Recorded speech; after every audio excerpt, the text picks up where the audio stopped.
buat buat sharing hari ini? Apakah mau cerita aja atau eh, lebih banyak sharing-sharing mulai dari misalnya bab satu, bab 2 penyusunan gitu gimana? Nanti mungkin gue coba adjust kira-kira teman-teman butuhnya gimana sih? Ada yang mau ini mau apa namanya ngasih input masukan untuk namanya acara sharing session kita di hari ini teman-teman. Mulai dari ini kali ya Kak, yang paling deket ini kan pengumpulan proposal yang pertama sebelum dapat dosbing. Oke. Nah itu kemarin kakak sama teman-teman kelas A kakak itu milihnya tuh berdasarkan apa tema topiknya, terus kenapa, atau kayak ada aturan harus keep up banget infonya kayak harus ada Israel apa bla bla bla gitu-gitu, atau kayak enggak sebenarnya, atau kayak gimana kemarin milihnya. Mungkin dari situ aja dulu Kak, nanti baru next-nextnya ke belakangnya sesuai timeline. Oke, oke. Aku mungkin ngejelasin terkait ini kali ya. Aku coba sharing dulu bentuk apa namanya bentuk format PPT aku pas ini ya pas aku sidang mungkin ya nanti aku akan coba jelasin dari situ.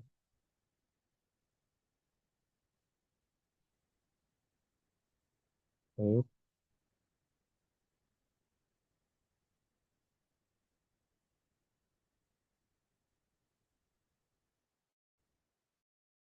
Jadi secara timeline teman-teman berarti harus kapan guys? Oh Kak, Nah, teman-teman harus submit proposal itu kapan? Ada udah udah ada latestnya informasinya? 31 Juli. 31 Juli ya, berarti ada sekitar sebulan ya. Iya,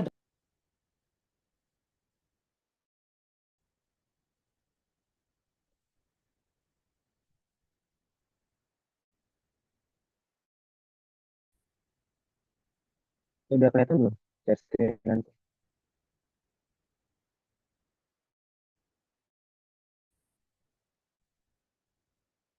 sudah Kak. Aku berangkat dari ini paparan sidang tapi saya bisa langsung.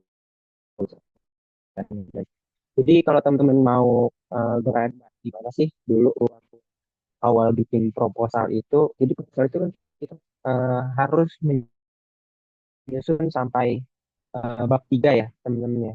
Nah, ini aku kalian cross check apakah memang masih relevan atau enggak. Tapi harusnya masih relevan ya teman-teman harus menyusun istilahnya proposal itu adalah gimana format kita eh, bab 1 sampai bab 3.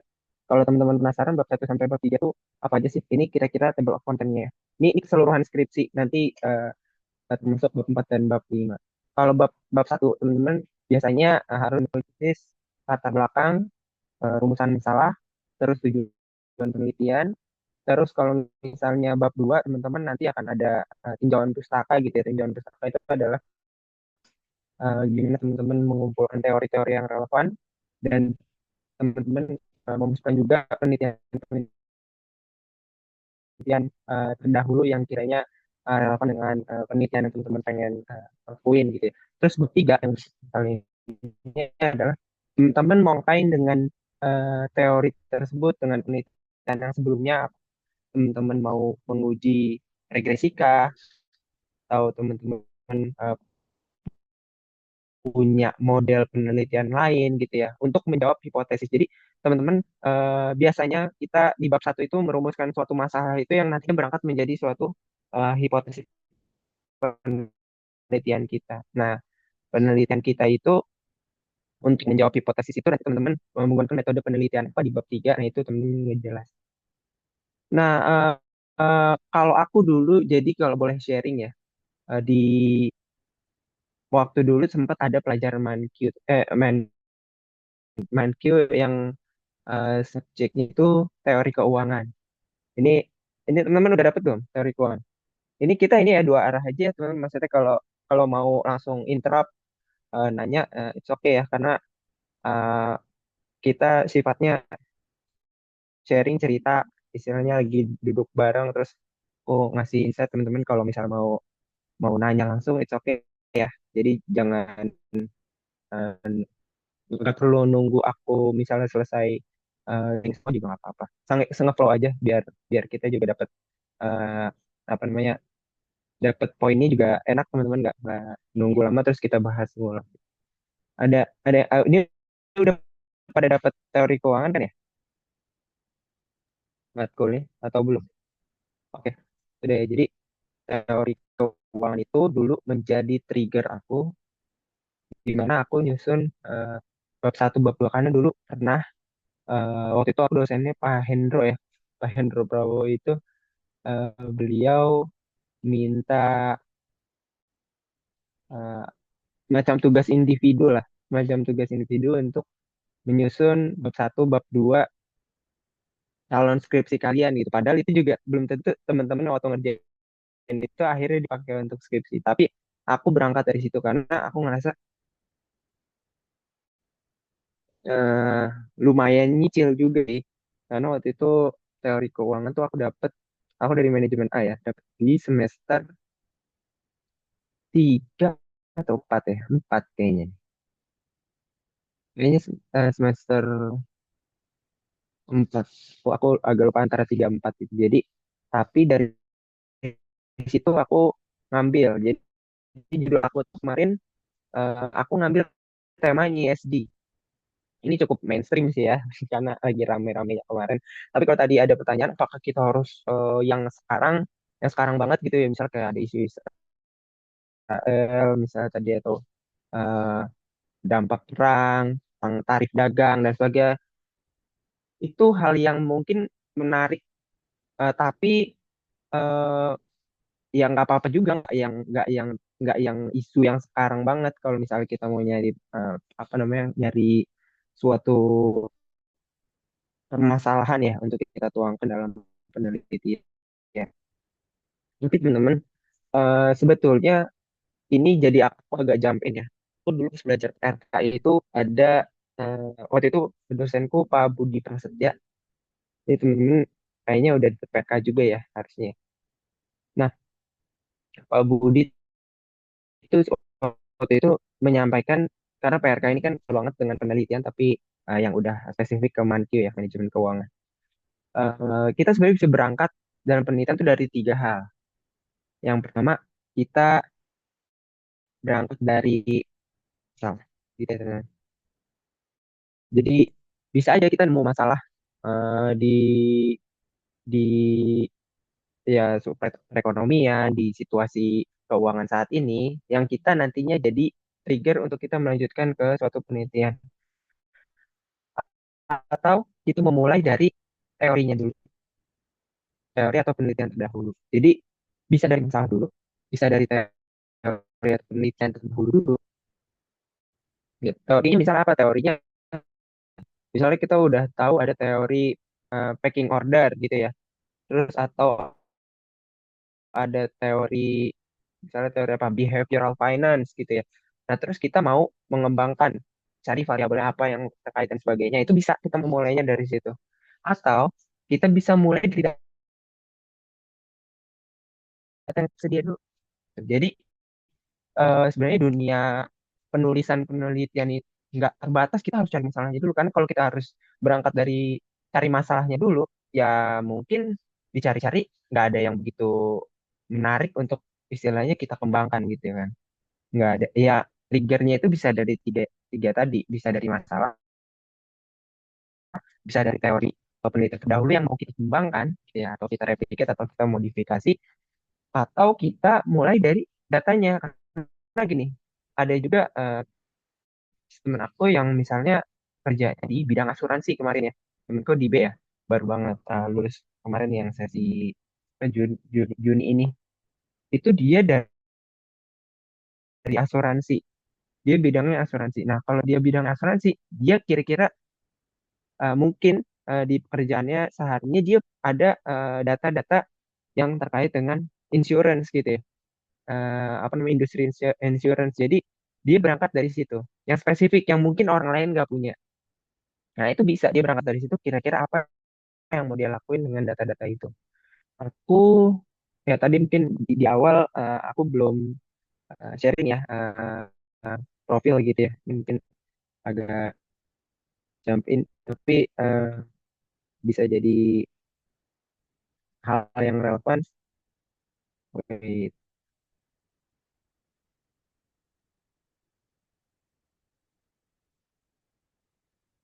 aku tuh dari Kementerian BUMN ya guys. Ya, dari Kementerian BUMN. Jadi dulunya aku stand juga, D3-nya dari akuntansi. Nah, jadi mungkin banyak berkecimpung secara karir juga di Kementerian BUMN itu aku banyak terkait dengan eh, keuangan, akuntansi gitu. Jadi ada beberapa teman aku yang kemarin dari Kementerian BUMN itu nyusun skripsi itu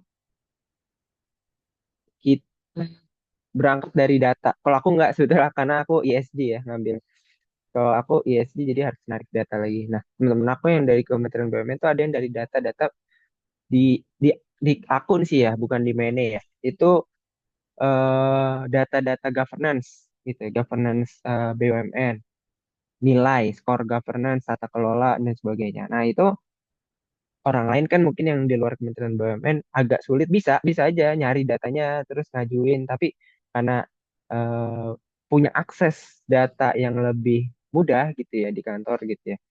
Jadi dia ngambil berangkat dari scoring GCG yang sudah direkap, maksudnya kita secara keseharian dari tim Kementerian BUMN melakukan itu gitu. Jadi berangkat dari data possible juga untuk melakukan penelitian. Tinggal kita cari nanti jurnal yang relevan dan sebagainya. Nah, ini nanti balik lagi sih ke style teman-teman. Teman-teman sebagaimana aku sampaikan tadi bisa mulai dari masalah, bisa mulai dari teori atau penelitian itu dulu, bisa mulai dari data ini. Kalau misalnya di latar belakang, ini aku berarti masuk lagi ke bab satu ya. Di latar belakang itu sebetulnya kita ngejelasin ulang sih apa yang akan kita lakuin dari bab satu sampai bab 3 gitu aja. Tapi dirangkum dalam suatu executive summary itu nanti teman-teman akan menuliskan latar belakang. Tapi yang intinya yang jadi bobot eh, paling krusial di bab satu adalah rumusan. Rumusan masalahnya apa? Rumusan masalahnya tadi aku bisa bilang dia kembali ke pengembangan hipotesis ya teman-teman. Jadi hipotesis itu berangkat dari masalah. Biasa kita menuliskan masalah kita itu apa. Kalau em, kemarin ya di penelitianku itu, jadi aku punya 3 rumusan masalah ya teman-teman. Rumusan masalahnya adalah aku eh, pengen tahu apakah terdapat pengaruh kinerja ISG terhadap likuiditas saham gitu ya pada perusahaan publik di Indonesia. Terus bagaimana ISD berpengaruh terhadap cash holdings di perusahaan publik di Indonesia dan apakah terdapat pengaruh likuiditas saham terhadap cash holding. Jadi efek mediasinya gitu sih dari si eh, likuiditas saham terhadap terhadap hubungan antara ISG dan cash holding gitu. Apakah si likuiditas saham ini mempengaruhi mediasi. Nah, itu bagaimana biasanya kita menulis rumusan masalah ya teman-teman ya. Di contohnya itu nanti 3 rumusan masalah itu akan menjadi suatu hipotesis penelitian. Nah, terus di bab 2-nya ya kita menuliskan landasan teorinya gitu ya, teori-teori aksi yang kira-kira relevan. Misalnya ada juga waktu aku nyusun kemarin teori sinyal itu signaling teori, terus teori pemangku kepentingan, teori legitimasi, dan teori keagenan ya, agency teori yang bobotnya sebenarnya aku lebih banyak ke agency teori sama teori sinyal waktu itu.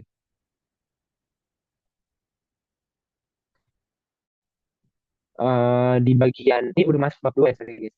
Di bab 2 itu sebetulnya tadi kita bisa start dari teori atau dari jurnal penelitian nih. Jadi kalau scale-nya kita nyusun skripsi, biasanya kita nggak harus yang benar-benar kayak tesis ya. Kalau tesis itu dia lebih ke harus ada yang baru gitu.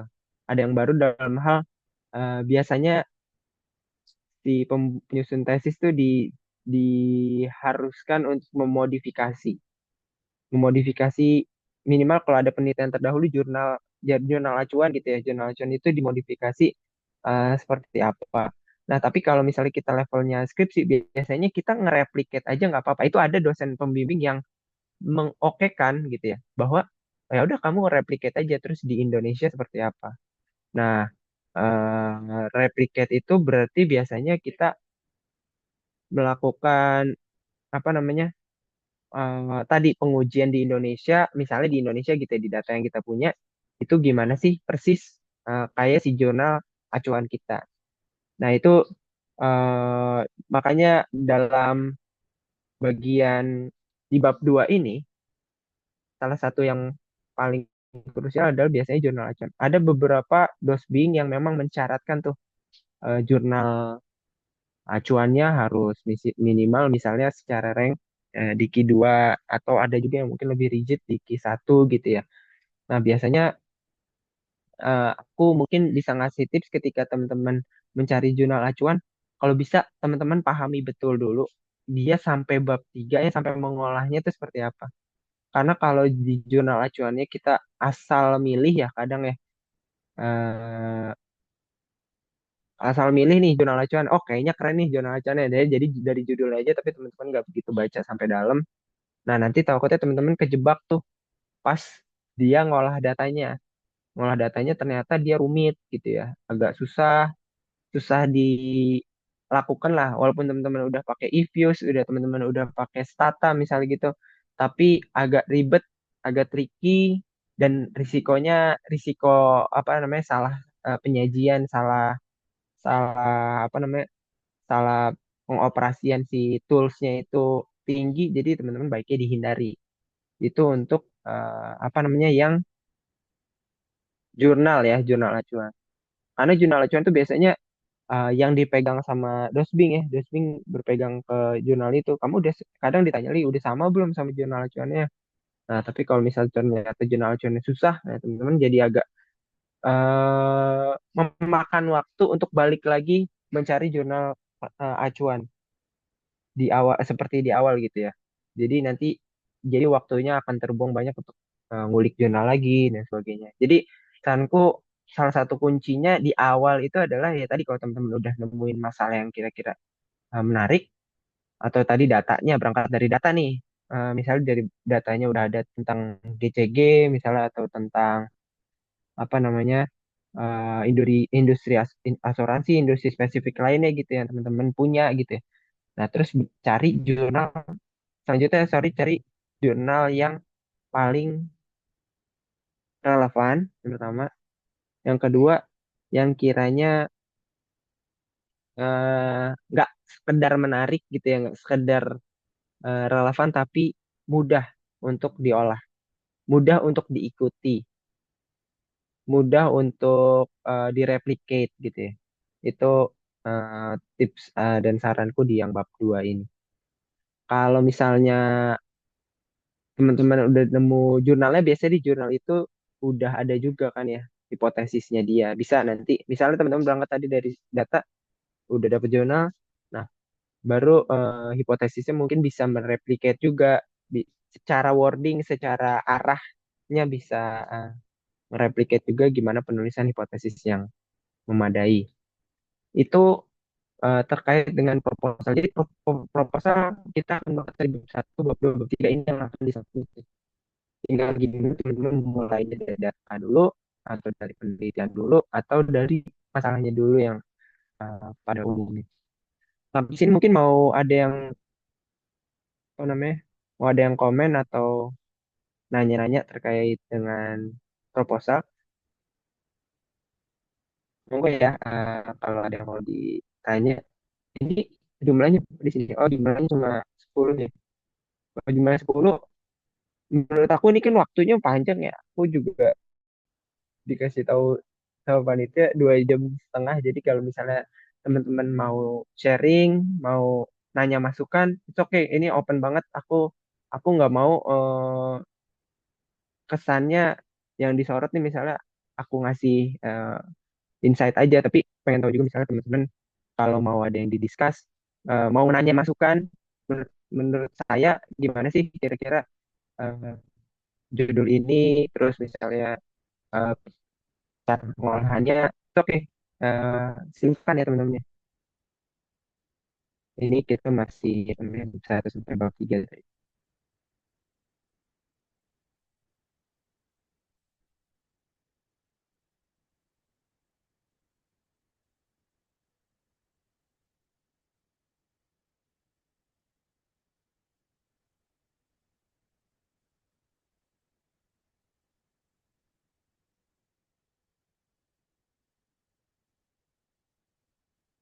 Oh, ada yang udah mulai ini cari mencari-cari apa namanya rumusan masalah, terus atau udah ada yang nemu jurnal yang kira wah kayak menarik nih gitu.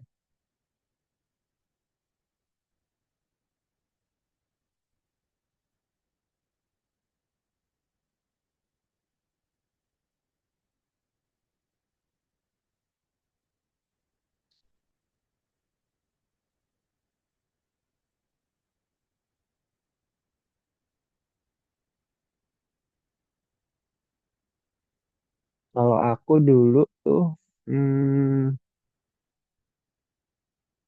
habis proposal kayaknya aku ini ya make sure nanti timelinenya sama nggak kira-kira. Habis ngirim proposal tuh biasanya gini, dos kita diinfoin sama sekre, kita submit nih proposal nih, kita submit, kita proposal itu kata teman-teman udah ini belum, sorry, kemarin yang kayak acara dari sekre terkait eh, penyusunan skripsi yang di awal-awal itu udah belum sih Sudah Kak, guys? kemarin sudah sama Bu Ica juga dan Pak Kodir sudah diberikan pengarahan. Oh itu ya dari Pak Mahmudin ya, ada arahan gitu kan ya? Iya, jadi waktu itu diinfoin, ini bener atau enggak ya? Yang sekarang masih sama atau enggak? Diinfoin kalau misalnya setelah kita proposal tuh dosen calon dosen pembimbing akan blind blind review gitu. Bener nggak? Masih sama nggak? Nanti jadi kalau aku kemarin dosen pembimbing tuh ngelakuin blind review, blind review katanya blind review gitu ya. Terus nanti milih eh, penelitian mana yang kira-kira mau diambil jadi oleh dosbing tersebut. Nah itu tapi kalau menurutku ya kayaknya nggak blind review banget sih. Ini nggak tahu juga yang terbaru gimana. Kalau kemarin kayak ada beberapa unsur dibantu sama sekre untuk dicarikan dosbing yang paling proper untuk si mahasiswa itu gitu. Jadi hmm, ini spill-spillan aja ya. Aku sempet eh, ditanyain masukan waktu itu sama Bu Ica, apa namanya, mau dosbingnya udah ada preferensi dosbing atau enggak. Tapi kan waktu itu aku bingung ya, itu kayak mau dosbing siapa ya? Enggak, karena enggak yang mungkin nggak punya akses yang deket-deket banget sama dosen, yang istilahnya ya udahlah siapa aja juga oke, asal jangan yang, karena ada beberapa dosbing yang agak di ditakuti ya oleh beberapa warga. Jadi dosbing-dosbing yang eh, bukan red flags ya, tapi kayak aduh warga jadi udah was-was duluan karena takutnya moody dan sebagainya. Itu ada sih yang kayak gitu di Mankyu ya. Jadi apa namanya? eh Waktu itu aku sempat ditanyain kan sama Bu Ica, ada preferensi dosbing nggak? Terus aku sempat jalan pas awal karena aku ESG waktu itu, aku kenalnya itu orang yang pernah ngisi narsum juga di kantorku ya, di dosen-dosen akun gitu.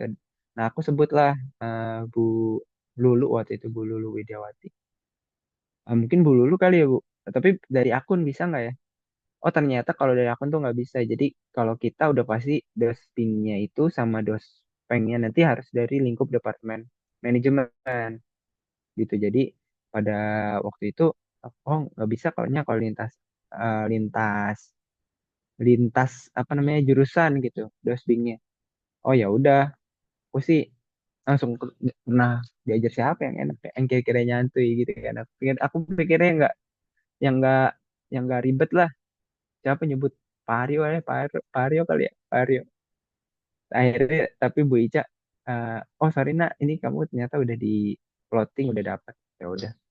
Aku waktu itu dapatnya eh, Prof. Irwan Adhika Putra itu kepala departemennya manajemen atau ketua departemen ya, ketua departemen manajemen ya. Departemen manajemen itu karena beliau nempatnya di Salemba ya. Di Salemba di apa? Di UI Depok. Jadi aku bro waktu itu minta tanda tangan terus hmm, bimbingan pertama kali fisik pengen ketemu langsung lah. Waktu itu aku yang request juga. Itu di Depok.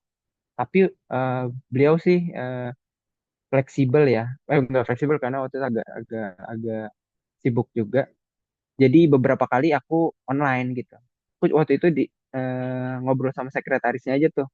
Mau bimbingannya mau datang fisik apa online karena kan mereka mungkin tahu aku kan basisnya di Salemba lah kampus kita kan ya di Salemba.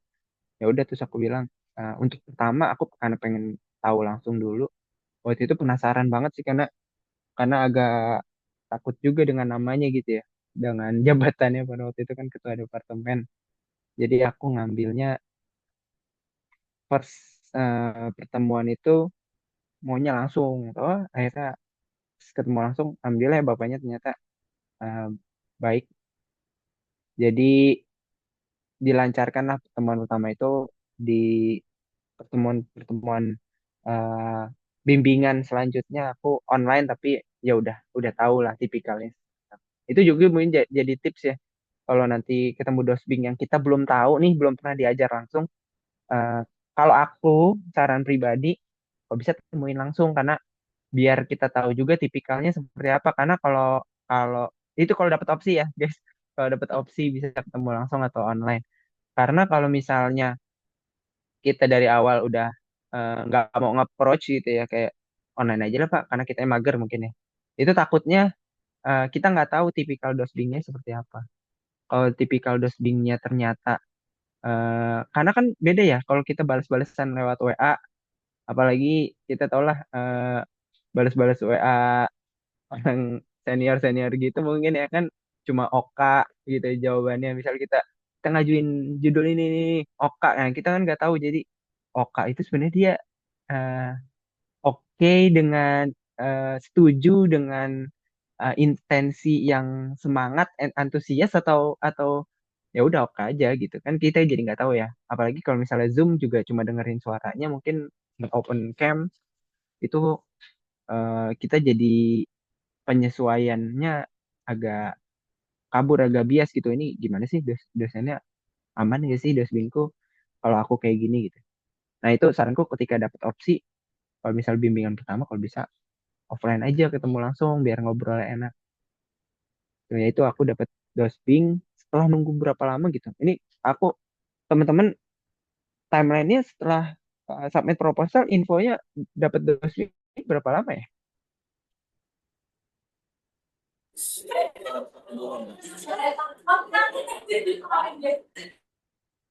Gimana Bang Sidi sebulan gitu. Kok aku kayaknya sebulan deh karena eh, apa namanya waktu itu agak lama juga tuh nunggu dosbing sebulan deh kalau nggak salah. Iya sebulan.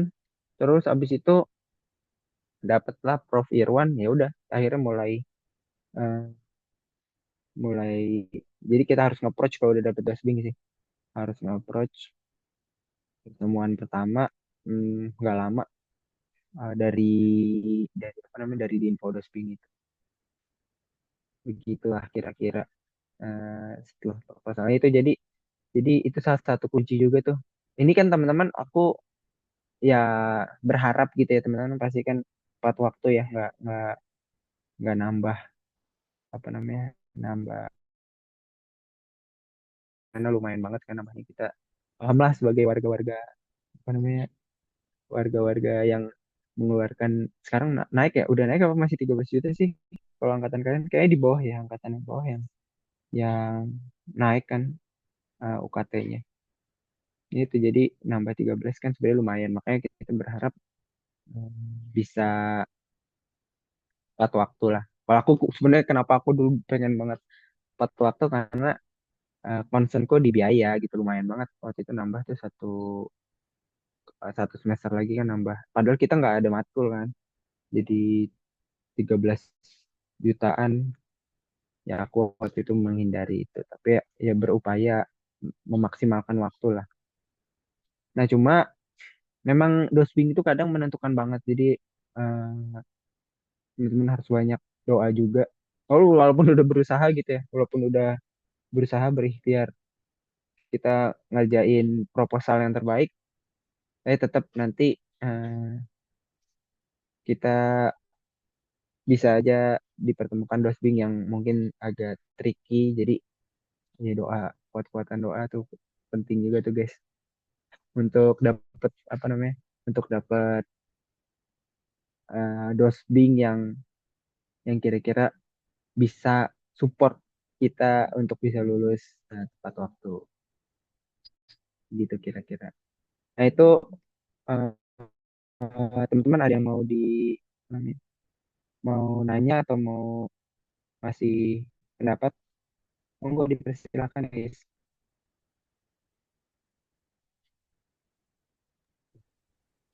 Suara saya kedengaran nggak ya, Kak? kedengeran kedengeran Kak, kalau mau ini nanya dong. ini mbak siapa mbak Kairani ya Kaira nih. Iya, Kak, oke kalau misalnya nanti silakan kita nyari jurnal acuan, terus Mm-mm. kita bingung nih di dalam tuh ngolah datanya gimana ya? Karena selama ini kalau baca jurnal langsung dikasih sumber data, hasil, kadang tuh kita nebak-nebak ngolah datanya tuh gimana sih sebenarnya. Nah, kalau nanti Oke, terjadi kebingungan gitu, gimana ya Kak tipsnya? Maksudnya apa sih yang harusnya kita lakukan atau bisa kita lakukan, Kak? oke. Ya Mbak Kairani, ini berarti bagian gimana kita mencerna jurnal ya tadi, makanya aku bilang juga ini salah satu yang krusial ya. Karena jurnal acuan itu kita harus paham betul ya. Memang bertahap gitu ya, nggak harus yang kita baca pertama langsung kita paham betul nggak.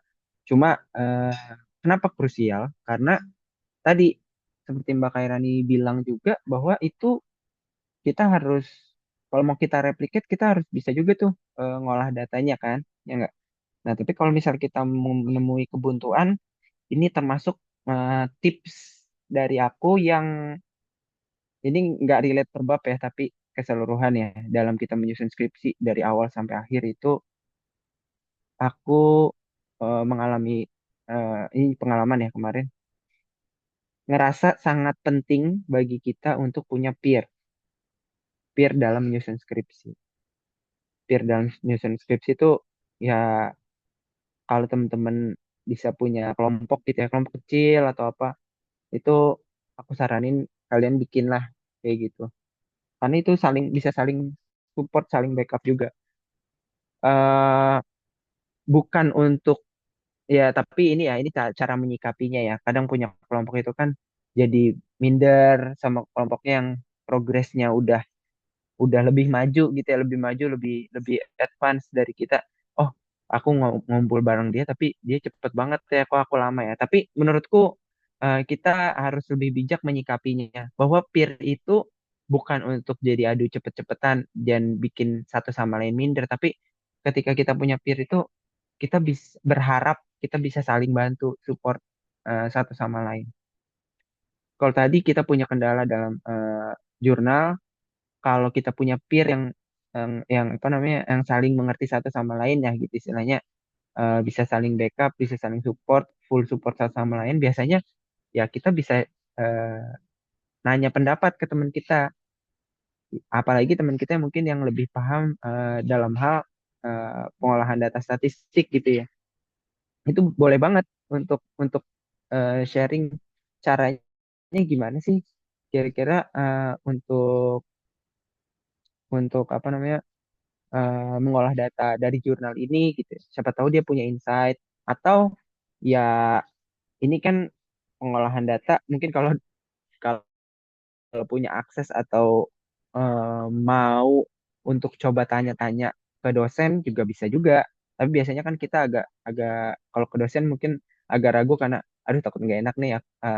Tapi dosen tuh kan sebenarnya dosen yang paham itu adalah biasanya dosen PRK ya nggak? Dosen PRK kan ngerti lah cara ngolah-ngolah data. Ya mungkin kalau kita berani kita punya punya rasa pengen ya udahlah cuek yang penting kita mau coba itu bisa aja nanya ke dosen atau ya nanya ke senior senior yang udah pernah bisa juga nanya ke senior senior yang udah pernah melakukan uji penelitian. Nah biasanya ada gambaran tuh oh ini jurnal ini kayaknya pakainya misalnya regresi data panel deh atau jurnal ini kayaknya harusnya pakainya eh, regresi time series misalnya kayak gitu. Nah itu menurut aku oke nanya-nanya ke alumni atau senior yang udah pernah. Atau ya kalau misalnya kita baca jurnal itu udah ngeh, oh kayaknya dia pakainya data panel deh. Terus kita harus ngapain nih di skripsi kita? Bisa cari di lib biasanya kita ada Libgen UI ya, kalau nggak salah yang bisa kita ngelihat skripsi-skripsi terdahulu. Coba cari di skripsi-skripsi terdahulu gimana cara dia ngolah data panel. Sebenarnya kayak semacam kalau kita di jurnal acuan kita udah tahu, oh dia kayaknya pakai data panel aja deh. Dia pakai time series deh.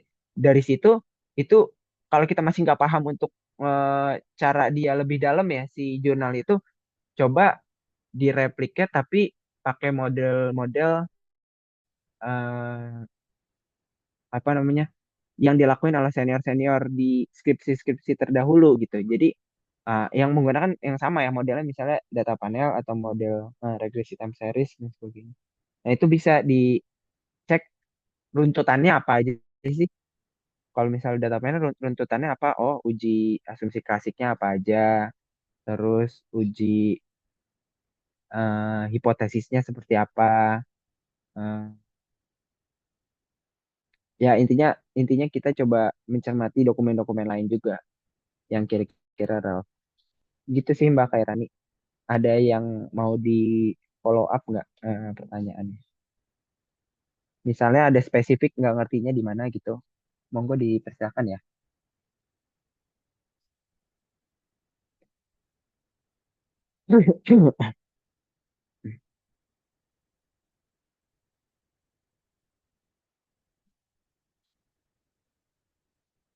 Atau kalau kurang puas nanti bisa dikasih pertanyaan nanti.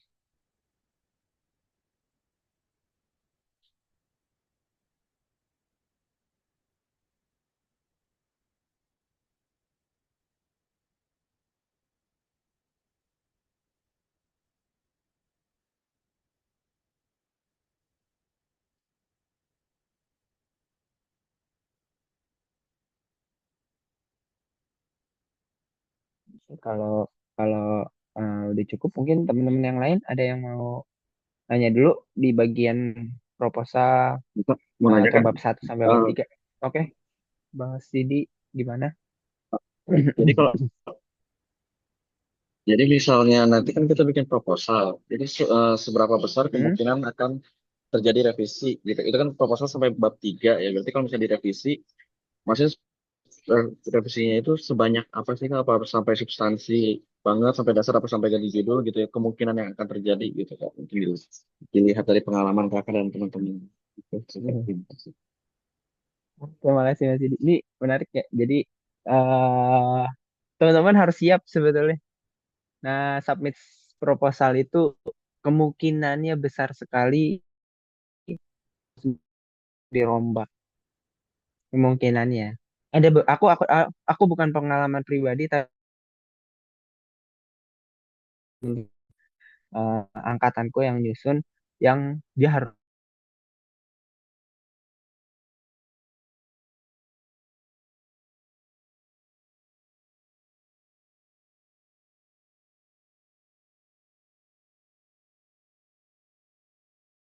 Jadi setelah kita submit proposal itu justru kalau dosbingnya langsung nyuruh ganti dari awal daripada dosbing itu nunda-nunda, nih dosbingnya agak susah di reach gitu ya.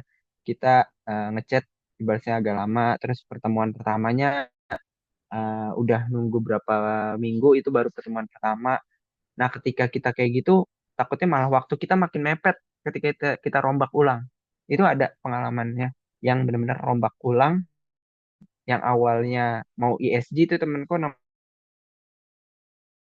dia dapat dosbingnya Pak Eko, Pak Eko Rizkianto gitu. Pak Eko Rizkianto itu dirombak total tuh. Dia ngambil ESG, tapi akhirnya dosbingnya nggak benar-benar berpengaruh terhadap pada akhirnya karena dia waktu itu juga nggak bisa ngejelasin, nggak bisa nguatin gitu ya argumentasi ESG itu, akhirnya disuruh ganti yang lain. Akhirnya dia ngambil Fama French eh, Six Factors ya, yang terbaru tuh ada Fama French yang enam faktor itu.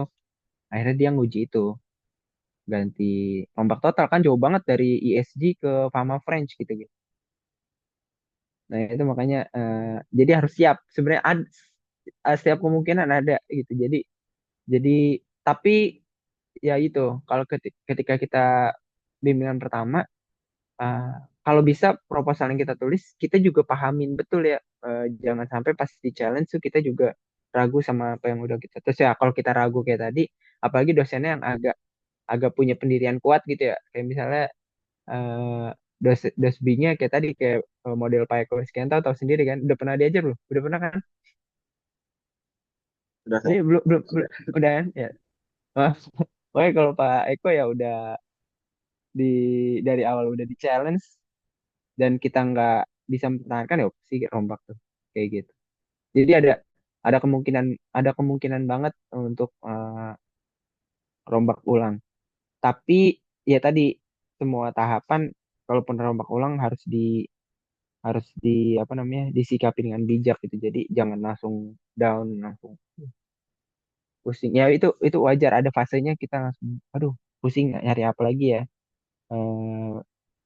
Tema yang kira-kira bisa kita ambil.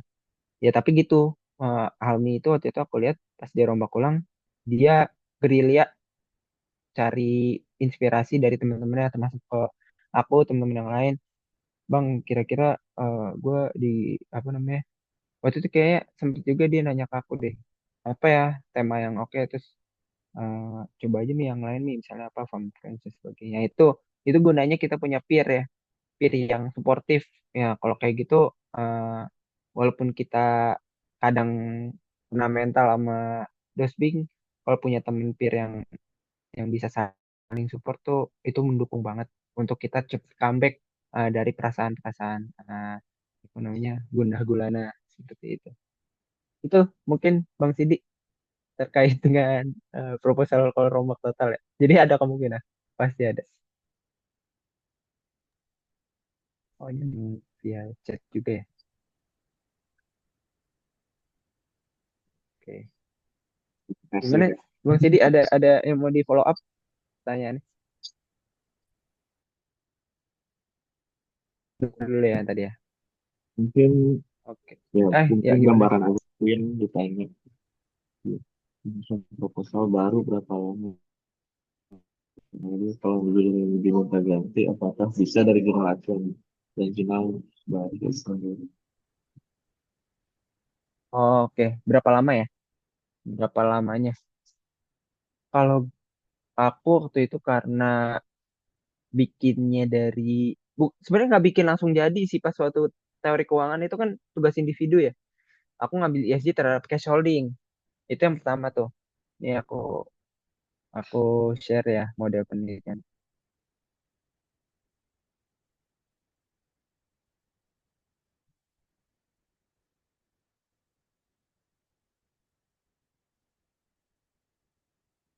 Ini waktu aku tugas teori keuangan itu aku bikinnya sebenarnya cuma satu aja, dua variabel aja. Aku waktu itu bikinnya modelku itu ESG terhadap cash holding aja nih. Waktu waktu dulu pas bikin proposal pas tugas teori keuangan. Nah, tapi pas proposal aku coba kembangin pakai variabel mediasi. Kita satu aku mesti jadi variabel apa mediasiku lah. Nah itu jadi aku karena udah sempet ada nyusun di teori keuangan, aku ngelanjutin aja. Apa ya, terus aku cari jurnal yang kira-kira lebih lebih oke untuk dipropos. Nah, ketemulah jurnal itu yang memasukkan variabel likuiditas saham sebagai mediasi. Jadi timelinenya aku cukup kecicil sama pas nyusun apa namanya nyusun nyusun teori keuangan itu, tugas individu teori teori keuangan, tugas akhir individu waktu itu. Nah itu jadi udah kecicil di situ untuk dua variabel, nah, tinggal masukin variabel ini. Nah jadi bab duanya nambahnya nggak banyak gitu. Ya memang rata-rata sih biasanya kalau secara timeline, kalau emang kita mau fokus ya Mas Yedi, jadi benar-benar eh, fokus skripsi. Tapi aku tahu kan teman-teman pada kerja juga ya, jadi memang kadang agak susah. Fokus, misalnya mau fokus itu seminggu kayaknya bisa. Itu juga udah, ya seminggu lah, seminggu. Oke, secara timeline bikin proposal. Kalau fokus ya, tapi kalau sambil kerja, misalnya setiap pulang kerja kita konsisten ngalokasin waktu 2 jam, 2 jam lah kira-kira. Menurut aku bisa juga sih seminggu 2 jam pasca kerja. Tapi ya gitu, kita punya ketahanan tubuh yang bagus tuh kan pasti pulang malam. Tapi ini masih sambil kuliah sih ya? Masih ya berarti ya? Atau lagi libur ya? Yes. Ini pas lagi libur nggak sih kita nyusun proposal? Ini kalian masuk semester terakhir kapan? Nah, masih lagi libur kan. Jadi kan 31 Juli, sedangkan kita baru Hmm. masuk mulai perkuliahan lagi ya akhir Agustus. Nah iya tuh lumayan. Kalau libur kan tadi ya bisa nggak kuliah nih malamnya nih. Jam 7 nggak kuliah. Nah boleh tuh jam 7 ya ya kalau mau irit di kosan temen lah. Kalau mau ini tapi biasanya dulu kita punya kafe yang didatengin itu mulu. Jadi waktu itu gue sering sama teman-teman gue di Sakora di deket apa ya namanya cetakan tuh kan ada tuh Salemba Coffee Ramen. Ini bukan promosi ya, cuma emang emang sering di situ karena dekat. Jadi kita biasanya tiap pulang kerja situ. Tapi nggak tiap hari. Tapi ada bocah temen aku yang tiap hari, tiap hari di Sakura mulu tiap pulang. Nah, jadi ya bisa lah. Seminggu menurut aku bisa sih. Ya pulang kerja eh, 2 jam, 2 jam, 2 jam, 2 jam. Itu untuk apa namanya nyusun ya tadi banyak baca-baca sumber. Nah, itu sih cari-cari jurnal kalau udah dapet jurnal acuan utama, ya tinggal cari jurnal pendukungnya yang banyak biar bisa nulisnya lancar gitu. Jurnal pendukung itu buat kita nambah-nambah referensi. Karena kan setiap kita nulis bab satu nanti ya terbelakang itu kan kalau bisa ada dasarnya kan. Nah, itu kita ngambil dari jurnal-jurnal pendukung yang relevan lah. Ya, seperti itu. Ya semingguan kalau lagi libur ya bisa tuh kayaknya aku kerja. Tapi ya di saranku jangan jangan terlalu mepet sih. Jadi kayak dicicil aja. Kayak misalnya eh, bikin timelinenya ini ada sebulan ya, 4 minggu. 4 minggu ke depan itu seminggu ke depan kita cari dulu jurnal acuannya. Mungkin nih kalau misalnya metode kita mau dari jurnal ya, jurnal acuan yang kira-kira relevan, yang bisa kita jadiin patokan. Terus kita pahamin dulu, oh iya pengolahan datanya kayaknya masih masuk akal gitu ya, masuk akal dalam artian nggak advance banget, nggak susah banget gitu. Terus temanya bisa banyak jurnal pendukungnya. Kadang ada tema yang susah nyari jurnalnya gitu. Nah kalau yang kayak gitu mungkin tergantung kalau mau didalamin ya berarti nanti kita sumber-sumbernya jadi lebih sedikit. Tapi kalau tema ESG misalnya mau ngambil itu udah banyak banget jurnal pendukungnya. Jadi Jadi bisa banget dicari apa namanya jurnal-jurnal pendukung untuk nambah-nambah masukan kita buat nulis gitu. Terus di minggu depannya setelah dapet jurnal mulai nyicil nulisin hipotesis atau rumusan masalah, dikembangin lah kita mau ngeflow si latar belakang itu kayak gimana.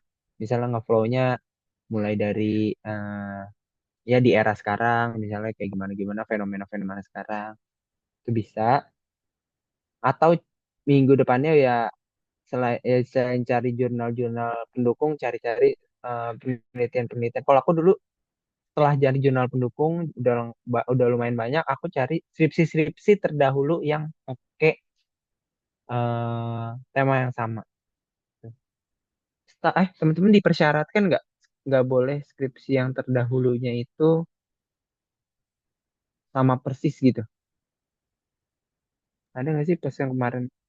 Belum dijelasin tuh Kak. Biasanya gimana tuh Kak? Kalau kalau Mm-mm. misalnya ada skripsi yang temanya sama, mungkin terus kita ganti gitu. Misalnya sektornya kita ganti gitu aja, apakah boleh ya Kak? Kalau kayak gitu misalnya. Nah, setauku kayaknya kalau sektornya lah, ya setauku ini deh, kayak kita harus enggak, bukan nggak boleh ya, bukan nggak boleh ya, masih di tapi dulu tuh seingatku pas kita submit proposal, kita harus ngerinciin di belakang di lampiran skripsi-skripsi terdahulu yang sama dalam artian yang variabelnya sama, yang menguji hal yang sama. Terus ada berapa? Aku waktu itu ada satu yang mirip. Waktu itu ada yang dia nguji ESG thresholding. Tapi dia nggak nguji likuiditas saham. Makanya aku nambahin ini mediasi biar nggak sama persis waktu itu. Kayaknya setahu aku nggak boleh sama persis variabelnya terus sektornya sama. Tapi kalau nguji variabel yang sama, tapi sektornya beda, ya paling kalau misalnya dosbing nanti dalam perjalanannya atau sekre minta agak diubah dikit, paling nambah selain sektornya beda, ya nambah variabel aja, variabel apa gitu. Jadi ngujinya kita sama persis variabel. Itu sih waktu itu. Makanya waktu itu aku setelah dapet jurnal pendukung yang lumayan banyak, aku nyari skripsi-skripsi terdahulu di UI yang nguji hal yang sama. Biar apa? Biar kita ada gambaran juga cara dia nulis. Yang kedua, ya kira-kira eh, biar nggak sama persis apa yang nantinya aku harus tambahkan, kurangi atau modifikasi. Gitu sih. Nah itu waktu itu aku dapat juga tuh ada yang mirip tadi yang ESG terhadap cash holding. Tapi cuma satu waktu itu. Baru satu. Makanya aku maju aja lah ini karena belum banyak yang nulis. Gitu sih. Jadi apa namanya? eh, di week kedua, minggu kedua bisa kita cari-cari kayak gitu. Nah di minggu ketiga, menurutku ini udah mulai mepet. Ya kalau bisa udah mulai nulis. Udah udah mulai nulis bab satu, bab dua, nyicil lah bab satu, bab dua. Terus nanti minggu ketiganya baru ngungkapin bab tiga. Bab tiga sebenarnya menurutku kalau kita udah paham skripsinya mau diuji seperti apa, terus jurnal acuannya pengujiannya seperti apa, nggak lama kok ngerjain bab tiga. Yang agak mikir kadang bab satu, bab dua karena nulisnya mau diarahin kemana ya. Gitu. Bab satu kadang kita ya gitu, kita mau ngeflow latar belakang itu apa ya, kita mau ngait-ngaitin dengan apa ya, misalnya kita mau eh, mulai dari apa, fenomenanya ngejelasinnya gimana. Nah itu biasanya mikir kayak istilah mikir untuk nulis itu agak mikir. Nah kalau bab tiga biasanya nggak perlu terlalu banyak mikir, ngikutin contoh-contoh skripsi-skripsi sebelumnya aja yang menguji yang dengan cara yang sama. Ya tadi misalnya kalau aku pakai data panel. Nah, data panel berarti kan di skripsi-skripsi sebelumnya ada tuh beberapa yang pakai data panel. Ya udah, cara format disamain aja nggak apa-apa. Tinggal kita nanti eh, apa namanya, ubah. Misal dia ngesitasinya pakai sumber apa, kita pakai apa. Tapi cara template biasanya udah sama sih. Ini teknik analisis data nih kan di bab 3 ya. Misalnya aku waktu itu ujinya udah tahu nggak mau panel data. Nah, berarti aku udah tahu pasti akan ada uji Chow, Hausman, Lagrange multiplier, terus analisis deskriptifnya ini umum banget sih gimana cara kita rumuskan data, terus sebaran data, eh, pemusatan sebaran kan kayak mean, median, terus maksimum, minimum dan sebagainya. Itu umum sih. Terus uji asumsi kan kalau panel data apa, regresinya kayak gimana. Itu biasanya udah ada template yang umum lah dipakai oleh teman-teman senior-senior. Jadi tinggal kalau bab 3 makanya bisa di week terakhir kalau mau ngejar bab 3 masih oke. Itu timeline jadi kalau misalnya mau apa namanya tadi ya ngejawab yang bagian eh, waktunya kira-kira berapa lama kalau mau dimanfaatin sebulan penuh ini nyicil kayak gitu. Tapi kalau mau seminggu terakhir kayaknya bisa, tapi ya harus fokus sih tiap pulang kerja kalau bisa ada progres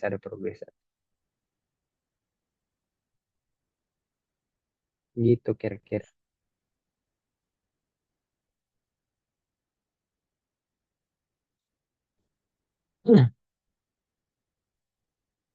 Oke, aku mungkin coba eh, apa namanya bantu jawab yang bagian pertanyaan Mbak Quinten ya. Ini ada pertanyaan di kolom chat. Biasanya waktu untuk menyusun proposal berapa lama? Oh, tadi ya. Lalu kalau judulnya diminta ganti, apakah bisa dari jurnal acuan dan judul baru diajukan dulu atau konstelasi judul itu harus bentuk ke proposal? Nah, ini mungkin relevan sama yang aku ceritain tadi ya. Kalau waktu menyusun tadi aku udah jawab yang pertanyaan si Didi juga seminggu menurut aku kalau fokus bisa, tapi ada risikonya juga ya.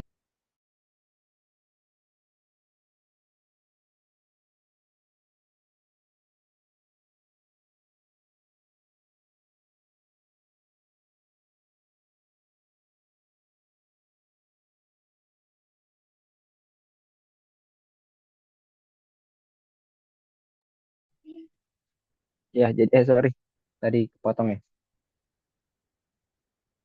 Jadi kalau waktu tadi seminggu cuma agak risky sebetulnya sih. Aku sih lebih nyaranin yang tadi dicicil ya, dicicil per apa namanya dari sebulan ini eh, seminggu ngerjain apa tadi, seminggu selanjutnya ngerjain apa. Nah terus kalau misalnya judulnya diminta ganti tadi ya cerita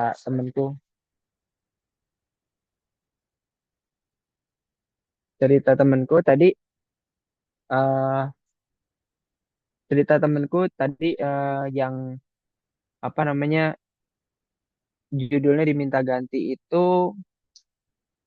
sebetulnya ini harus dia nggak ngajuin proposal baru sih. Tapi ini biasanya diminta ganti itu kan sama dosbing ya ketika sudah ketemu dosbing, sudah ketemu.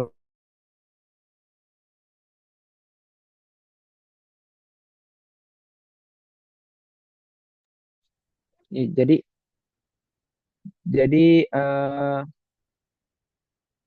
dia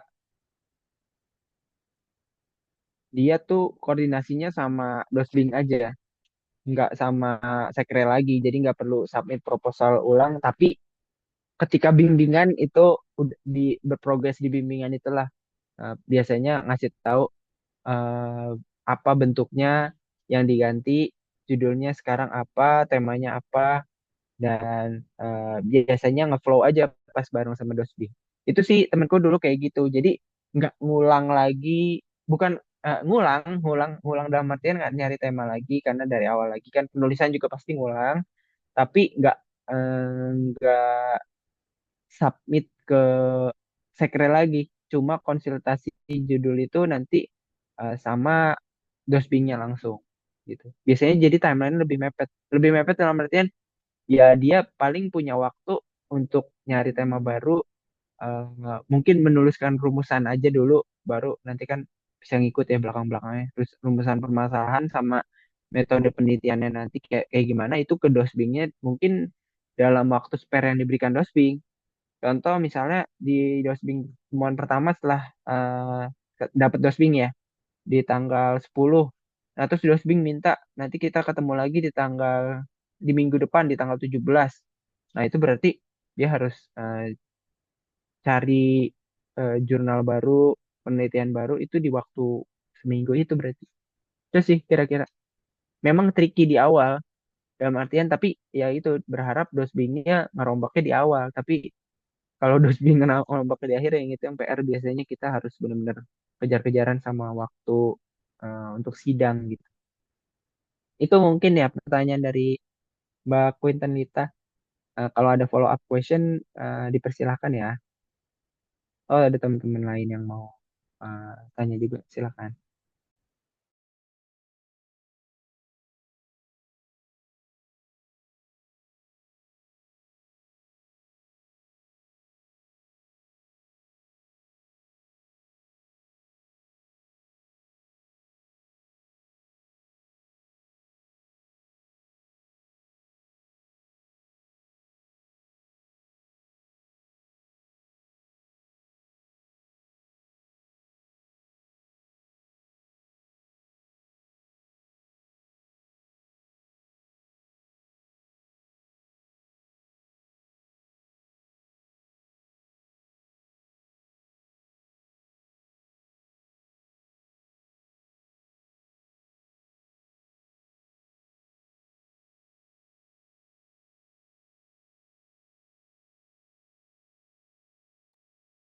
Oke, sama-sama Mbak Quinten. Ini hmm, ini mankio semua ya berarti? Ada yang ini nggak? Ini ada yang unik ya di angkatanku kemarin. Ada yang ini kan biasanya di awal kita peminatan. Kenapa milih mankio? Cerita-cerita dulu sih. Kenapa milih mankio itu kan biasanya ya memang nanti berat di matkul ya.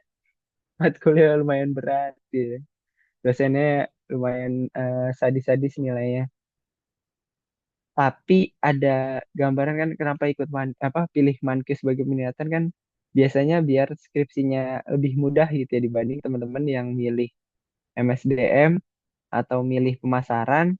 Mereka emang kuliahnya matkulnya nyantai gitu dosennya banyak senyumnya tapi skripsi mereka lebih tricky gitu ya. Nah, jadi ada tuh eh temenku kemarin Bang Taufik dia dapat dapat dosbingnya Buzul.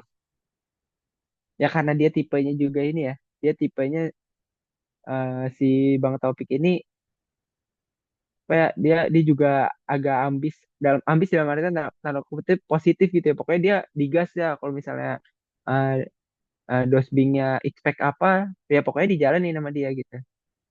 Nah, waktu itu pada akhirnya dia ngambil behavioral finance jadi. Nah, kalau skripsi anak-anak MP atau anak-anak MSDM itu kan biasanya emang yang tricky adalah di pengambilan data karena mereka harus survei gitu kan, harus nyebar kuesioner.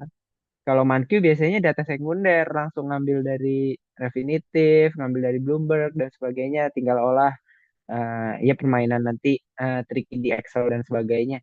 Tapi nggak perlu nyebar kuesioner kan.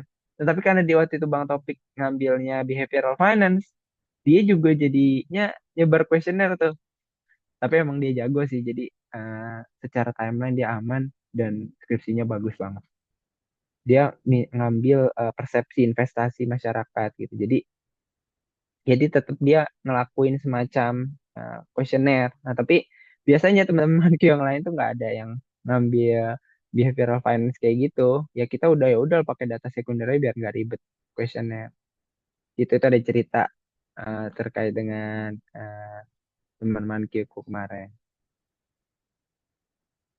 Nah, teman-teman kalau ada yang pengen ngambil behavioral finance temanya atau tema besarnya ya mungkin ada potensi narik data dari masyarakat juga tuh, questionnaire model. Tetapi kalau data-data yang lain sih yang udah sekunder ya, data keuangan dari laporan keuangan sih harusnya udah aman sih, tinggal tarik aja dari Refinitiv atau S&P Capital IQ Pro. Yang biasanya kita bisa manfaatin banget tuh yang Capital IQ Pro udah pada dapet belum? Itu biasanya kita bisa ngajuin tuh dan kita dapat gitu. Aku sampai sekarang masih bisa akses yang Capital IQ Pro. Kalau Refinitiv dulu aku enak banget tuh bisa online. Eh, S&P Capital IQ Pro. Ini aku tahu juga dari dosen bimbingku nih. S&P Capital IQ Pro. Ini salah satu sumber data ya. Kan kita tahu sumber data tuh ada workspace Refinitiv. Sekarang teman-teman kan ada ya workspace, bener nggak? Workspace Refinitiv ya. Jadi tapi harus aksesnya di perpus kan. Dulu aku bisa ngajuin online tuh sejam-sejam. Iya bener Mbak Aura. Jadi kalau yang Refinitiv sekarang tuh harus di perpus, terus pakai komputer perpus. Itu nggak enak banget. Harus datang. eh Kalau dulu kita bisa request, misalnya request akses user sejam-sejam gitu. Nanti dikasihnya sejam sama Pak Khairuddin. Ini sejam nih, passwordnya ini. Nah nanti masa berlaku passwordnya diganti lagi sejam. Jadi kita ngajuin dulu. Nah sekarang ribet emang harus di perpus. Jadi aku pun nggak bisa akses lagi kalau yang definitif. Tapi pengalamanku ngambil data ya. Ini kalau data keuangan Refinitiv tuh bab kuat beneran. Jadi aku ngambil waktu itu kan karena aku variabelku ada variabelnya sambil cek sih.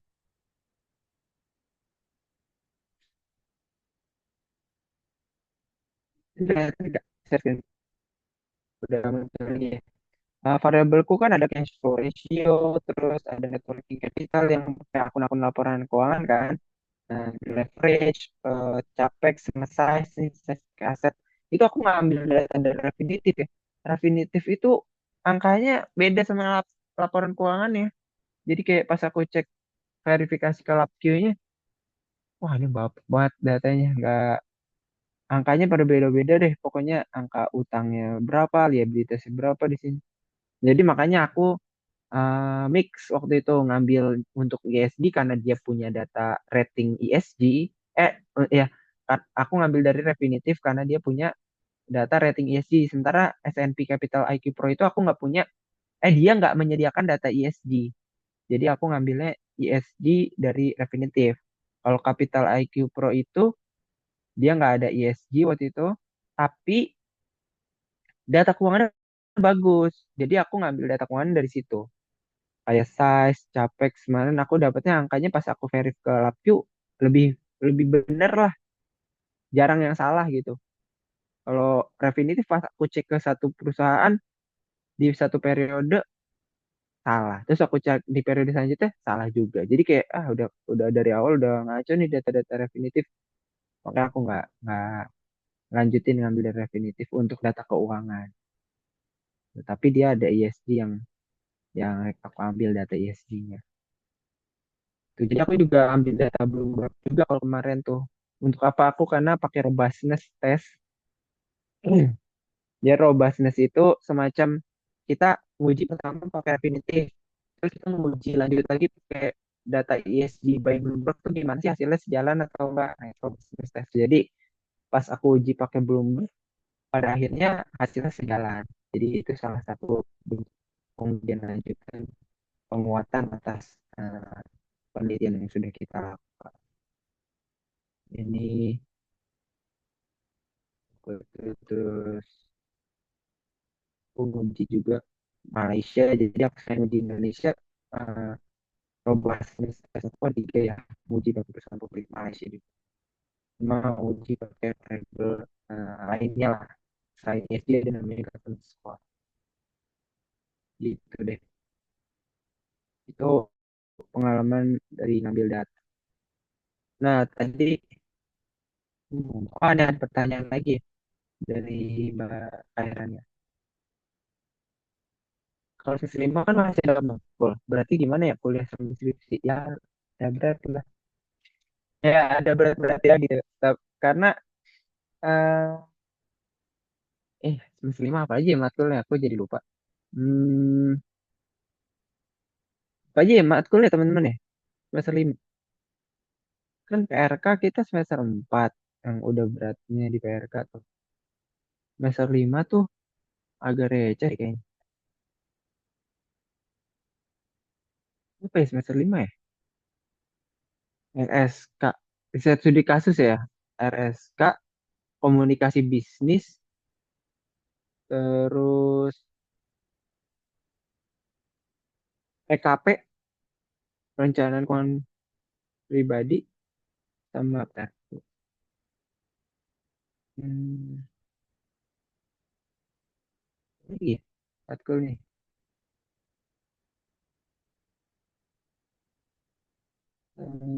Sama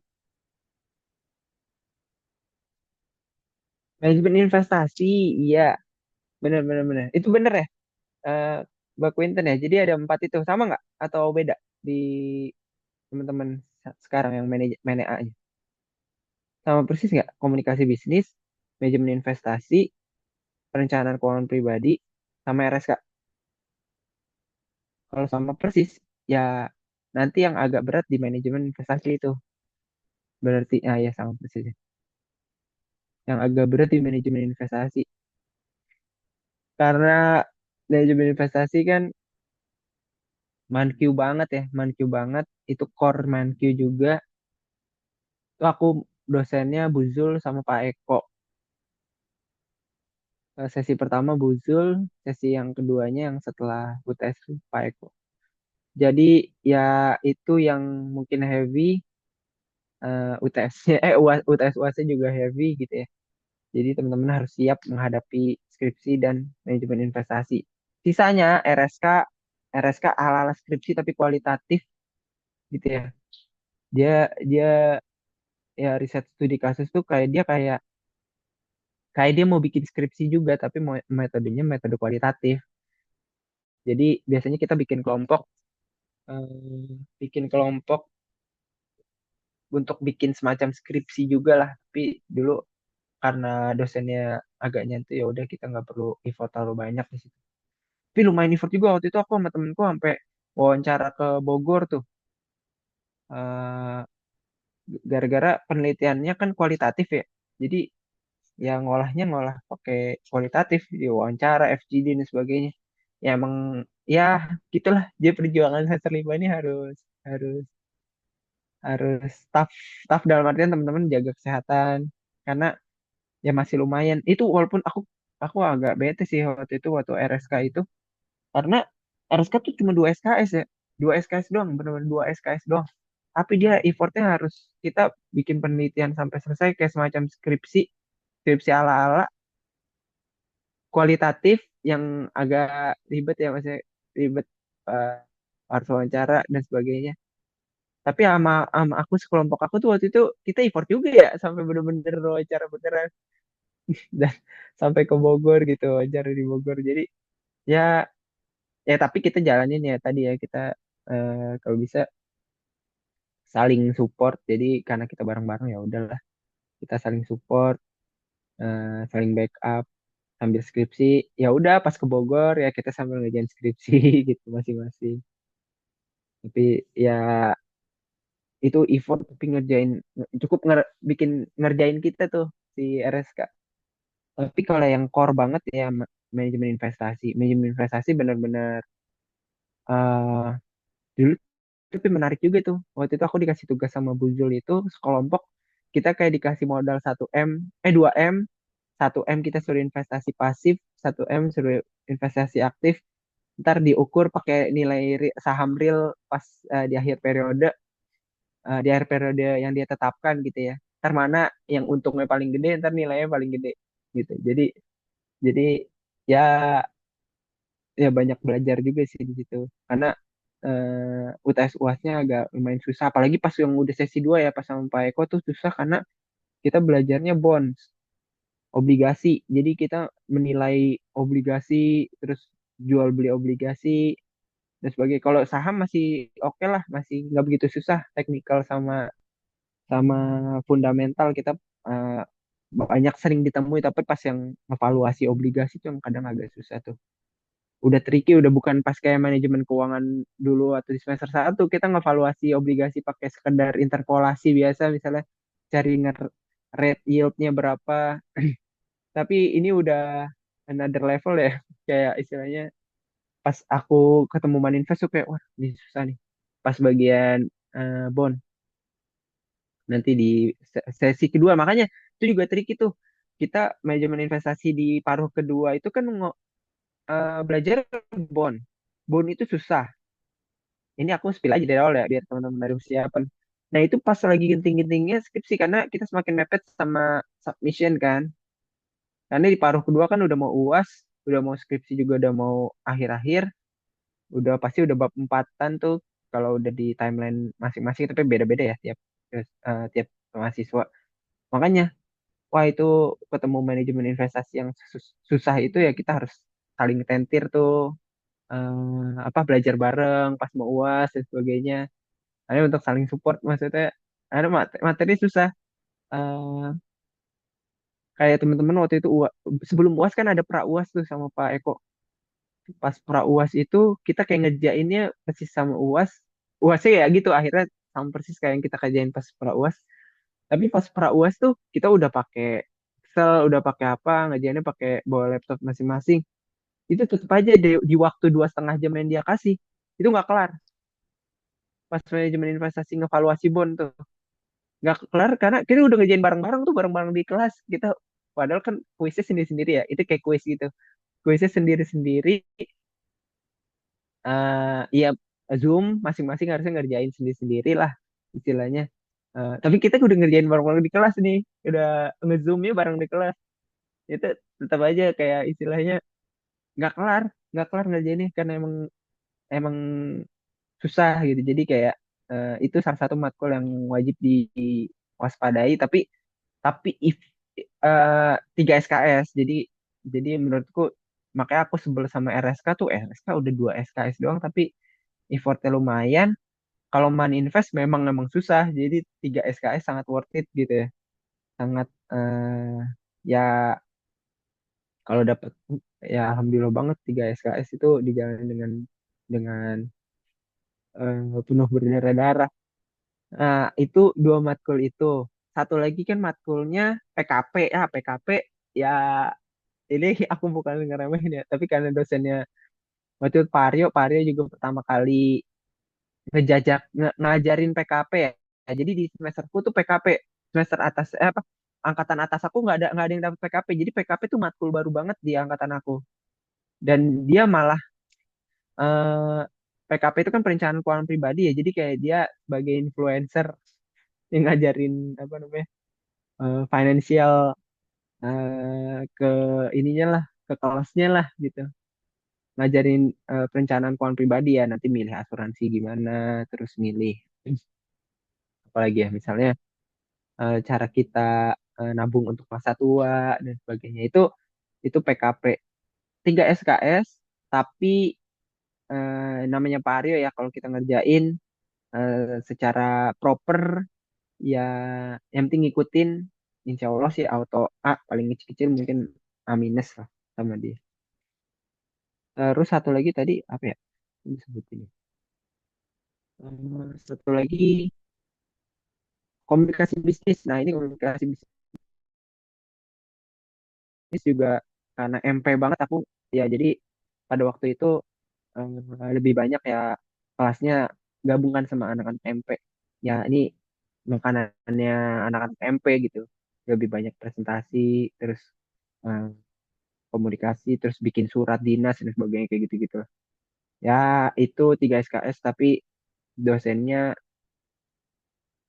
tergantung ya temen-temen ya gimana ngejalaninnya lah pokoknya kalau bagus insya Allah dapat slot. Amin paling paling minimal lah. Nah, dosennya juga ya siapa ya, Pak aku loh nah buat tetap anak dosen-dosen MP lah aku nggak begitu ini begitu nggak begitu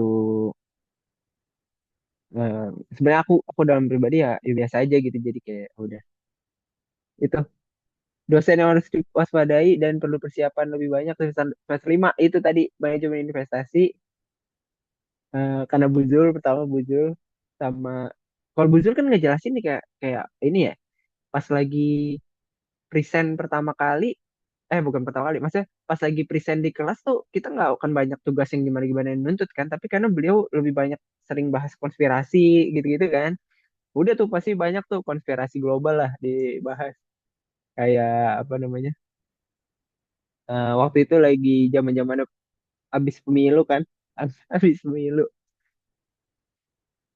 itu habis pemilu ya itu bahasannya udahlah pemilu pemilu terus tuh sama Bu Zul. Tapi dikait-kaitin sama investasi, dikait-kaitin sama investasi dalam artian pengaruhnya ke saham dan sebagainya.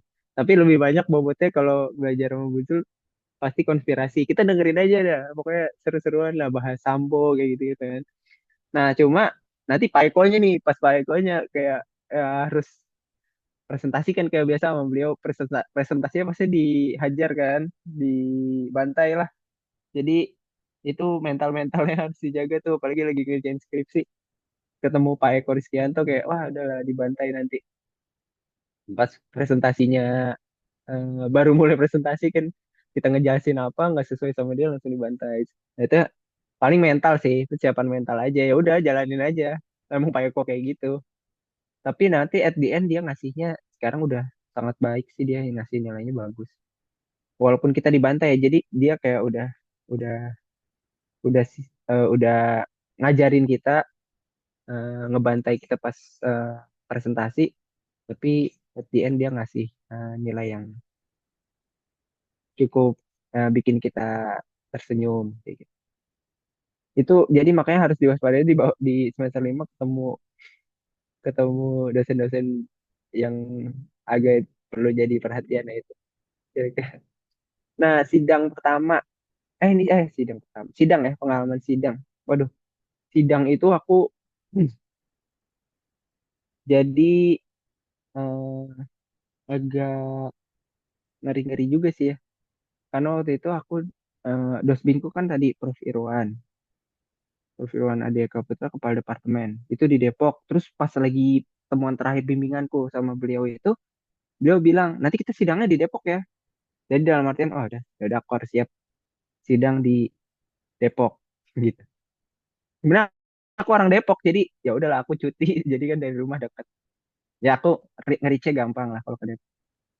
Sidang di Depok, dan waktu itu karena kan aku tadi kita bikin peer, pokoknya kalau kita kita udah bikin peer pasti akan saling support kan. Temen-temen aku tuh pada dapat Salemba semua, temen-temen peer aku skripsi. Aku doang yang sendiri di Depok waktu itu. Ada sebenarnya temen aku tapi anak MP ya, namanya Divaldi, dia di Depok juga. Tapi karena MP kan kita jadi beda dosbing, beda apa namanya, beda jadwal dan sebagainya. Waktu itu jadwal aku sendirian tuh, di Depok lagi, sendirian lagi, nggak ada yang datang dong. Nah, tapi tapi maksudnya dalam artian eh, di Depok itu sendirian, terus line up-nya, line up dospengnya nih yang bikin ngeri-ngeri juga nih. Waktu itu aku dapatnya eh, kan dospengnya Prof. Irwan, ketua pengujinya itu Pak Arif Wibisono Lubis, terus penguji satunya Pak Zafri. Pak Zafri itu, Pak Arif Wibisono Lubis itu Wadekan ya, Wadekan Pendidikan, Wakil Dekan Pendidikan, Pak siapa namanya, Pak Zafri itu kaprodi di ilmu manajemen. Kaprodi di ilmu manajemen itu di S2 ya, S2 ilmu manajemen kalau nggak salah. PPIM. Nah itu makanya ini aku ngeri banget, ngeri, ngeri. Waktu itu dapat, aduh, ngeri, ngeri banget ini dosennya, pengujinya. Tapi gini ya, guys. Jadi waktu aku dapat dosen pembimbing Prof. Irwan itu, Prof. Irwan baik banget. Baik banget dalam artian eh, ngasih insight dan sebagainya. Eh, aku nggak ngerasa, pas awal aku takut banget kan dapet profilnya juga, aku iya itu makanya mungkin karena dosbingnya udah prof, makanya pengujinya dospengnya nih mungkin juga yang pejabat juga, karena prof kan pejabat ya. Aku juga baru pikir, oh iya nih kayaknya berarti karena dos dos bingnya Prof Irwan, kayaknya dospengnya pasti pejabat juga, makanya waktu itu dapet pejabat. Aduh ini takut nih, takut. eh, yang paling pertama sidang nih, skut skut skut, izin ya Bang Winnie ya, kita ya sama, wah ada Bang Rifki juga, izin ya Bang Rifki ya, asik asik, kita sharing sharing. Nah jadi eh, Bingnya itu waktu itu Prof Irwan tuh baik banget. Eh, Pokoknya eh, aku kayak ngerasa lolos aja gitu, kayak istilah setiap aku tuh sebenarnya berharap dapet input ya, dapet in dapet input tuh maksudnya dalam artian banyak yang direvisi gitu dari aku. Aku berharap banyak dapet revisi biar misalnya aku lebih tenang. Tapi kayak setiap bimbingan tuh, ya udah lanjut aja. Ya udah lanjut aja.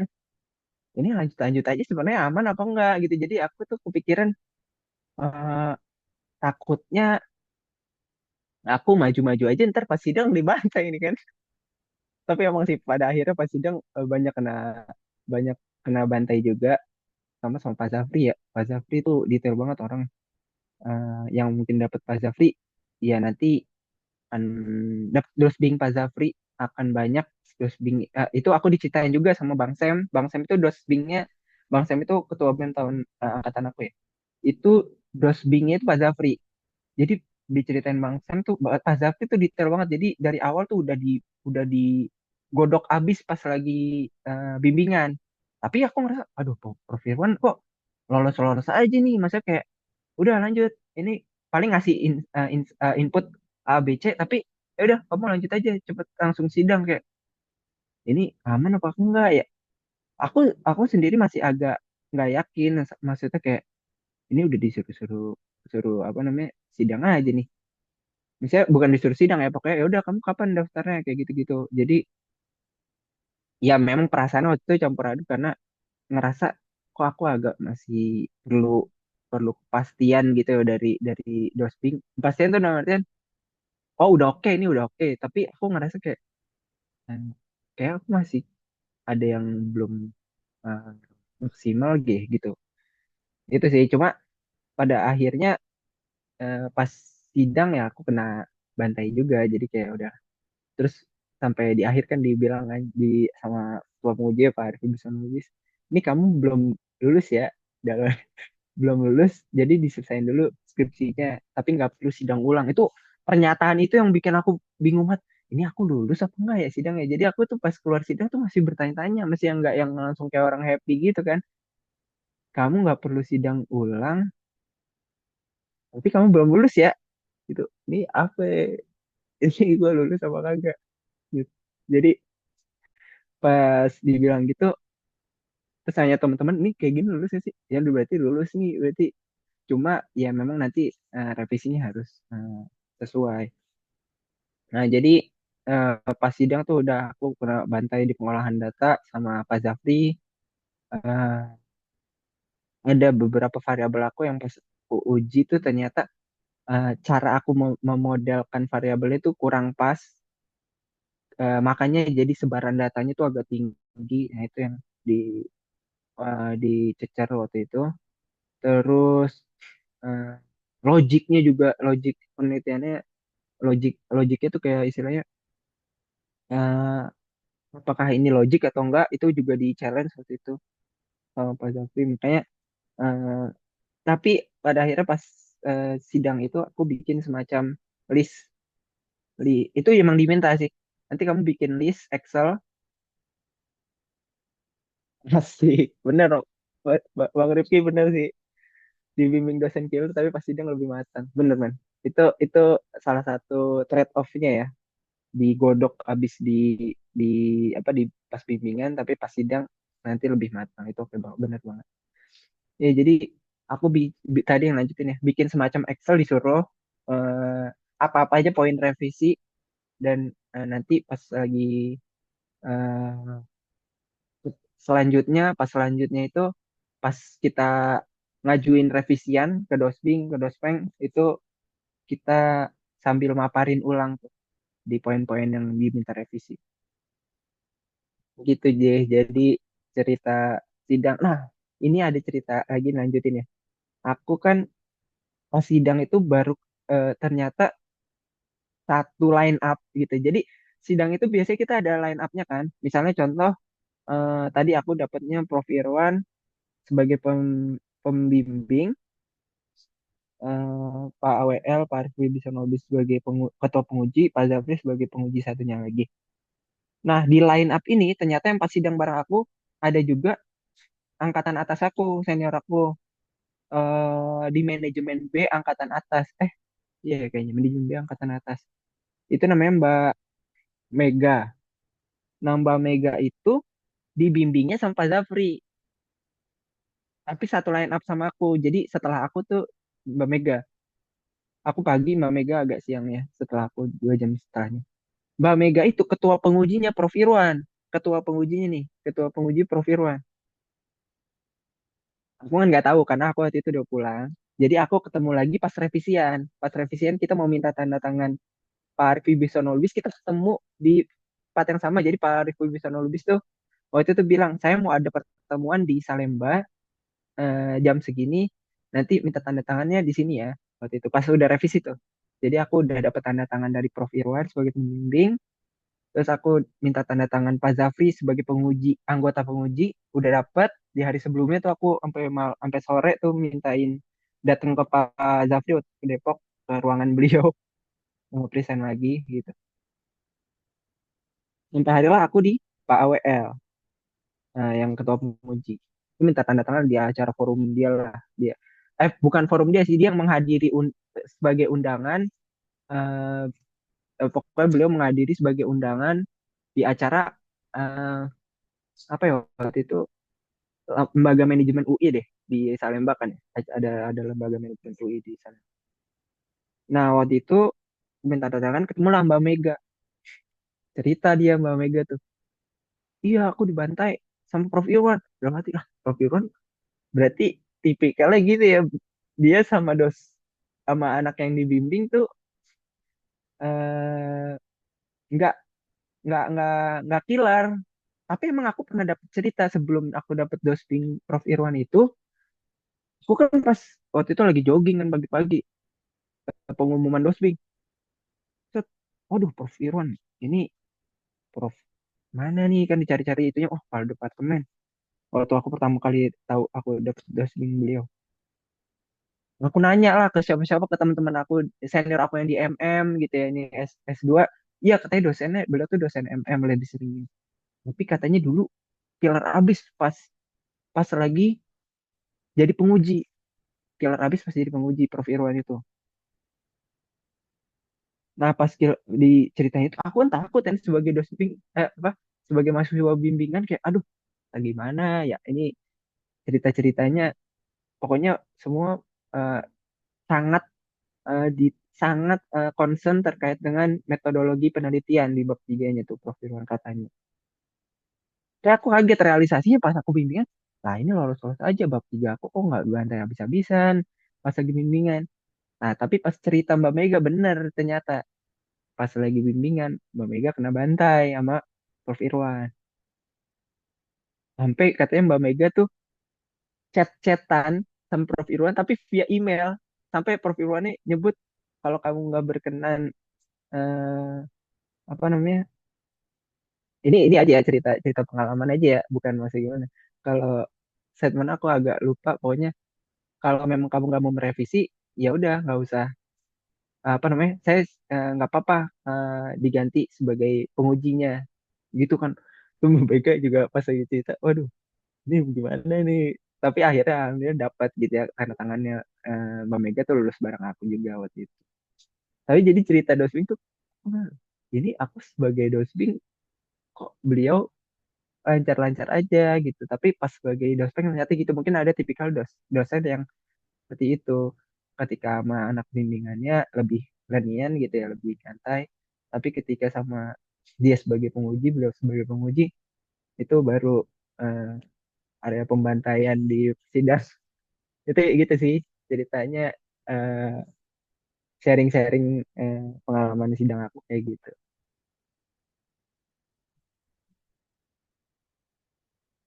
Ya mungkin bisa jadi inilah gambaran. Ya kita pokoknya harus siap dalam semua kondisi ya, siap dalam semua kondisi karena ya tadi cerita nih di eh, yang disampaikan Bang Rifki juga di kolom chat bahwa nggak apa-apa dibimbing sama dosen killer ya, tapi pasti sidang nanti lebih matang. Bener banget, bisa aja kita ini ada plus minusnya, jadi semua ada trade off-nya.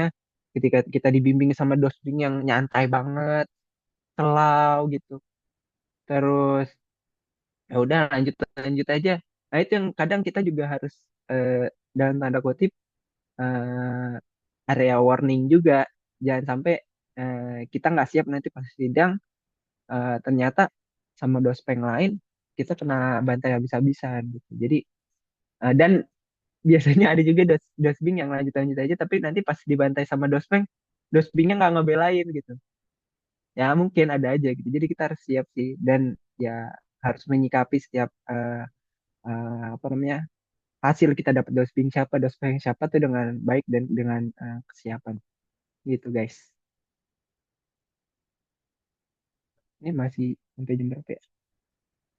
Ini gue mau nanya nih, Winnie sama Bang Rifki udah kemari maksudnya, emang udah sekolah, berarti udah beres ya sebenarnya ya? Udah beres kok sih. Udah, Oh udah Mas beres. Toshi. Gue lama banget nih berarti. Enggak juga. Gue juga merhatiin apa tadi ada yang gue miss ya gitu. Ya Bang, ini Halo. ya guys, eh, ini suhu-suhu nih dari akun Bang Rifki. MSDM nggak ada Bang ya? Udah Ngambil selesai MSD. udah selesai ya? Oke, mantap mantap. Itu sih bener kata Kosi, sharing-sharing ke teman-teman yang dapat dosbing lain juga. Biasanya tuh bisa tahu Hmm, tipikal gimana pas sidang itu. Jadi bikin grup iya. gitu. Ya Pir ya Bang, Pir tuh ini banget kok, apa, sangat ngebantu banget.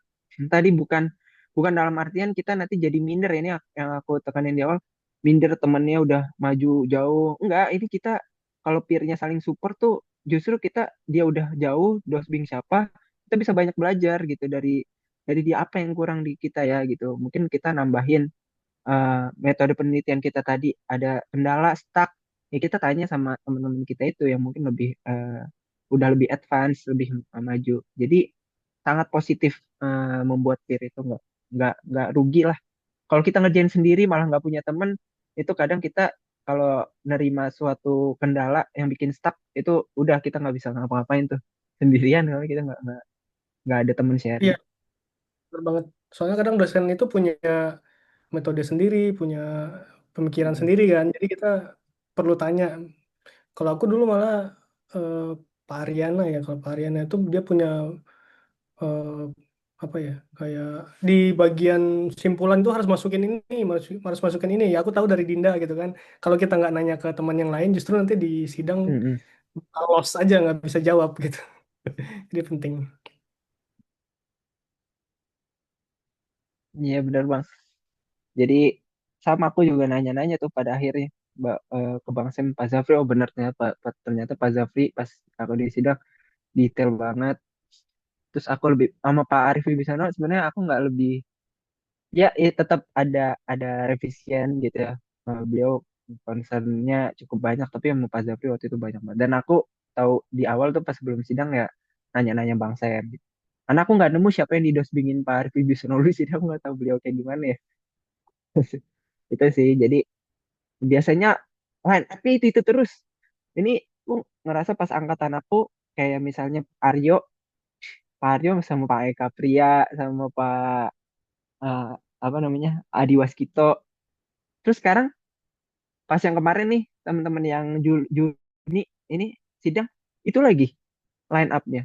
Terus ini pengalaman, jadi based on pengalaman bisa jadi itu lagi line up ya, karena mereka dospeng tuh udah punya grup juga kayaknya, pokoknya ngujinya bareng. Kayak misalnya Pak Budi Prasetya sama Pak Budi Wibowo itu bareng terus tuh biasanya tuh. 2 kali kemarin itu bareng. Jadi bisa kalau ketemu dosbingnya siapa dan dia biasanya di line up yang sama tuh bisa saling sharing tuh. Ntar bisa jadi uh, dosbing temenmu itu akan jadi uh, pengujimu gitu. Begitu guys, kira-kira. Dulu.